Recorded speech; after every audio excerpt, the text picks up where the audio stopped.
Est-ce que cette accumulation et donc cette réaction, sans doute réaction de la direction marseillaise, pour vous c'est légitime ou c'est ridicule?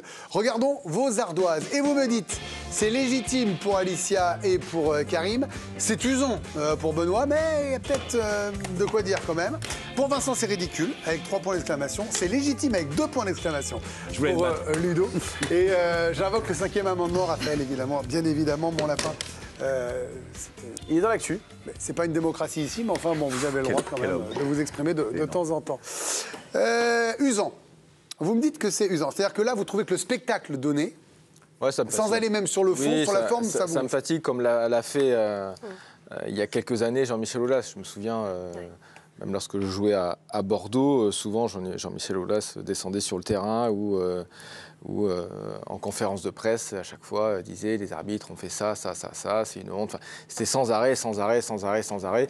Et je trouve que quand c'est répétitif, c'est usant. Je trouve que c'est usant. Mais, je dis bien mais, parce qu'effectivement, aujourd'hui, il y a quand même des enjeux.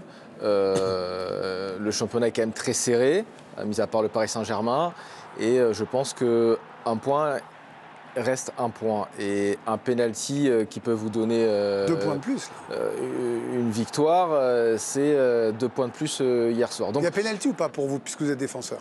Ouais, il y a largement penalty. Je ne comprends pas que les gens disent qu'il n'y a pas penalty. Lorsque vous, Ludo peut le dire, lorsque vous êtes en... C'est pas défendre, je vous écoute. Non, mais lorsque... Non, mais moi, celui qui passait devant comme ça, rarement rapide, qui se faisait pousser. Lorsque vous regardez, l'action, elle est là. Non, mais là, on est quasiment... Il y a un mouvement du bras. Non, mais Greg, on est quasiment à une vitesse maximale entre l'attaquant et le défenseur. C'est-à-dire que là, l'attaquant va rentrer dans la surface. Prend le dessus. Le défenseur est un petit peu en retard. Donc, effectivement, lorsque vous êtes à une vitesse maximale, si le défenseur vous touche ou vous pousse dans le dos, vous tombez, vous déséquilibrez, c'est normal. À la limite... Comme Barcola. Oui, c'est le même. C'est la même. Exactement, c'est exactement la même. Mais si le défenseur, à la limite, aurait mis le bras un petit peu devant, comme ça, là, ça aurait été peut-être un petit peu plus tendancieux. Mais une poussette dans le dos, ça vous déséquilibre, surtout lorsque vous êtes à une vitesse maximale. Donc je peux comprendre qu'avec avec tout ce qui se passe aujourd'hui, le championnat qui est ultra serré, je peux comprendre que le président ait une réaction comme celle-ci hier soir. Merci Benoît d'avoir pour le côté explicatif et puis la description du pénalty. Mais là, vous n'êtes pas d'accord tous les trois. J'ai 2 légitimes, un ridicule. Je vous vois vous agacer, Vincent, parce que là, l'accumulation proposée par Alicia, ça vous a fait réagir. Je voyais bien, je vous connais maintenant. Mais ça me fait réagir parce qu'en fait, et là je suis d'accord avec Benoît, c'est les mêmes histoires chaque année. Et forcément, quand vous vous plaignez que vous êtes à l'OM, vous avez une caisse d'amplitude, je dirais, médiatique beaucoup plus importante qu'ailleurs. Vous plaignez plus fort qu'ailleurs. De tout temps, l'OM s'est plaint de l'arbitrage. De tout temps, quand c'est lui arrivé, le PSG s'est plaint de l'arbitrage, mais il n'a plus tellement de raison de le faire. On l'a encore vu samedi à Lens. Du temps de sa splendeur, l'OL se plaignait de l'arbitrage, comme l'a rappelé Benoît. En fait, le problème, c'est que je ne crois pas toujours à la sincérité de ces plaintes. C'est-à-dire que plus de la moitié du temps, c'est pour préparer le match suivant. La moitié du temps, c'est pas par rapport au match qui s'est passé, c'est pour préparer les matchs suivants et faire en sorte que. Mais là, c'est parce qu'ils auraient encore plus de points d'avance sur Monaco. Ils ont la frustration au sortir de la rencontre, peut-être, quand même. Non, mais je peux comprendre ça, mais ça vient après le grand cirque de Benassia de l'autre fois, qui était complètement excessif, qui avait rien à faire là. Enfin voilà, c'est pas. Non mais après, vous avez déjà vu en Angleterre un directeur sportif au bord du terrain venir se plaindre de l'arbitrage? On avait tiré la conclusion qu'on était d'accord sur le fait qu'il n'avait rien à faire là et pas à faire ça, mais que les temps non plus. Oui, mais je veux dire, de la même manière, bien sûr. De mesure en termes de fonction. Mais le problème, c'est que depuis toujours, la parole est beaucoup trop libre chez les dirigeants français sur l'arbitrage. Mais on ne devrait pas les entendre autant. Enfin, on leur tend les micros alors. Ah, mais j'en suis bien d'accord, mais ils ne devraient pas avoir le droit de s'exprimer sur le sujet. Je trouve que les entraîneurs le fassent, à la limite, pourquoi pas, c'est eux qui sont sur le terrain. Ils devraient, eux, avoir le droit sans être suspendus.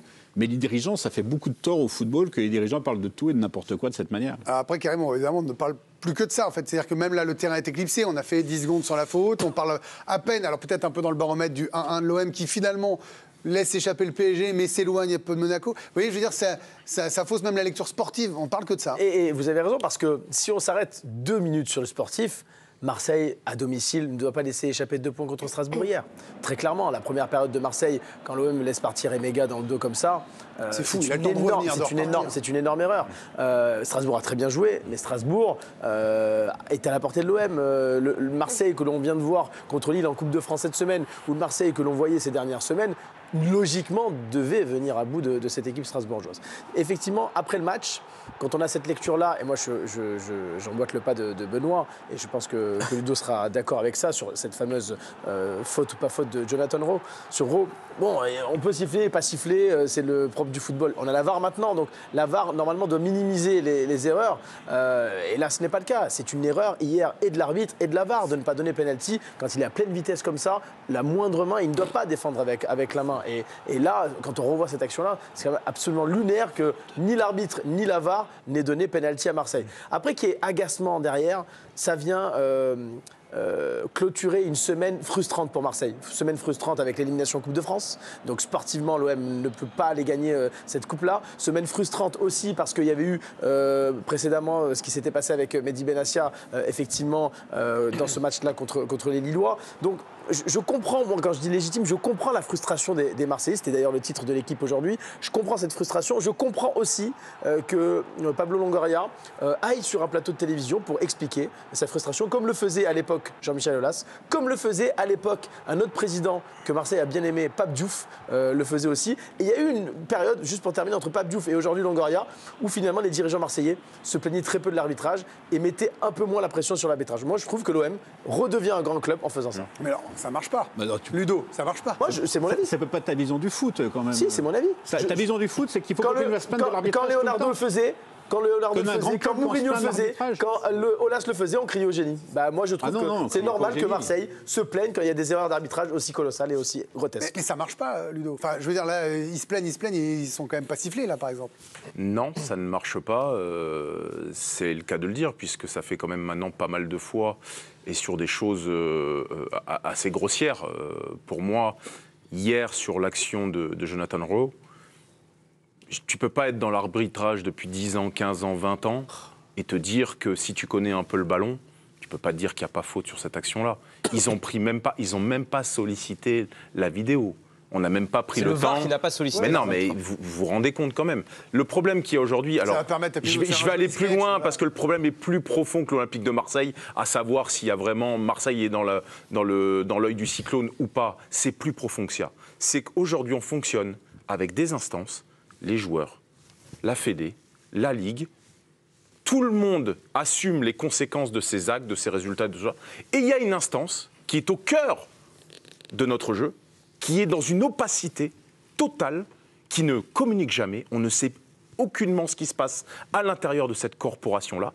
Et aujourd'hui, on atteint un point culminant de tension qui arrive à un moment où ça devient vraiment très très compliqué de communiquer, de discuter.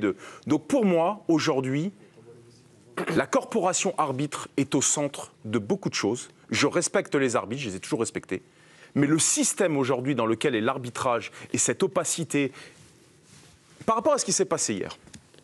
Non, relancez pas le débat. Non, mais juste, les personnes dans le camion.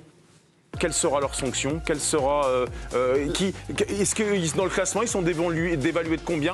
Ils arbitreront où le prochain match? On suivra? Mais on suivra rien, on suit rien, on ne le sait même pas. Demandez-leur le classement, ils le savent même pas eux.